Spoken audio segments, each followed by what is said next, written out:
H D. Kumaraswamy ವಿರುದ್ಧ ಪ್ರಾಸಿಕ್ಯೂಷನ್ಗೆ ಅನುಮತಿ ಕೊಟ್ಟಿಲ್ಲ. ಪಕ್ಷಪಾತ ಮಾಡುವ ಗವರ್ನರ್ ಅನ್ನ ವಾಪಸ್ ಕರೆಸಿಕೊಳ್ಬೇಕು. ರಾಜ್ಯಪಾಲರ ವಿರುದ್ಧ ಕಿಡಿಕಾರಿದ್ದಾರೆ ಸಚಿವ ಈಶ್ವರ್ ಖಂಡ್ರೆ.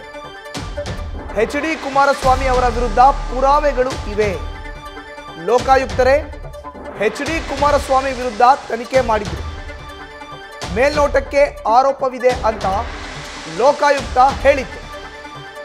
ರಾಜ್ಯಪಾಲರು ತಕ್ಷಣ ಕ್ರಮ ವಹಿಸಬೇಕು ಅಂತ ಸಚಿವ ಈಶ್ವರ್ ಖಂಡ್ರೆ ಹೇಳಿಕೆಯನ್ನು ಕೊಟ್ಟಿದ್ದಾರೆ. ಈಗಾಗಲೇ ನಮ್ಮ ನಾಯಕರುಗಳು ಹೇಳಿದ್ದಾರೆ, ಪ್ರತಿಪಕ್ಷಗಳ ನಾಯಕರುಗಳ ವಿರುದ್ಧ ಪುರಾವೆಗಳಿದ್ದಾವೆ, ದಾಖಲೆಗಳಿದ್ದಾವೆ.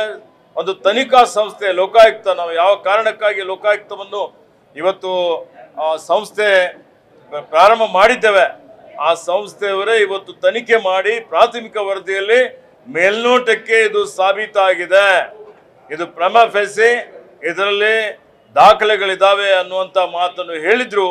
ಇಲ್ಲಿವರೆಗೂ ಅವರಿಗೆ ಪ್ರಾಸಿಕ್ಯೂಷನ್ ಮಾಡಲಿಕ್ಕೆ ಅನುಮತಿ ಕೊಡದೇ ಇರತಕ್ಕಂಥದ್ದು ಇದು ಪಕ್ಷಪಾತಿ ಧೋರಣೆ. ಅದಕ್ಕೆ ಪಕ್ಷಪಾತ ಮಾಡ್ತಕ್ಕಂಥ ರಾಜ್ಯಪಾಲರಿಗೆ ವಾಪಸ್ ಕರೆಸ್ಕೊಳ್ಳಿ ಅಂತೇಳಿ ಹೇಳಿ ನಾವು ಮಹಾಮಹಿಮ ರಾಷ್ಟ್ರಪತಿಯವರಿಗೆ ಒತ್ತಾಯ ಮಾಡ್ತಾ ಇದ್ದೇವೆ. ಹೌದು, ಈಗ ನೋಡಿ ಲೋಕಾಯುಕ್ತರು ಏನು ಇವತ್ತು ಪ್ರಸ್ತಾವನೆ ಸಲ್ಲಿಸಿದ್ದಾರೆ, ಮಾನ್ಯ ರಾಜ್ಯಪಾಲರು ತತ್ಕ್ಷಣ ಅದ್ರ ಬಗ್ಗೆ ಕ್ರಮ ಜರುಗಿಸಬೇಕು ಅಂತ ಹೇಳಿಕ್ಕೆ ಬಯಸ್ತೇನೆ. ನ್ಯೂಸ್ ಫಸ್ಟ್ ನಿರ್ಭೀತಿಯಿಂದ ನಿಮ್ಮ ಪರವಾಗಿ.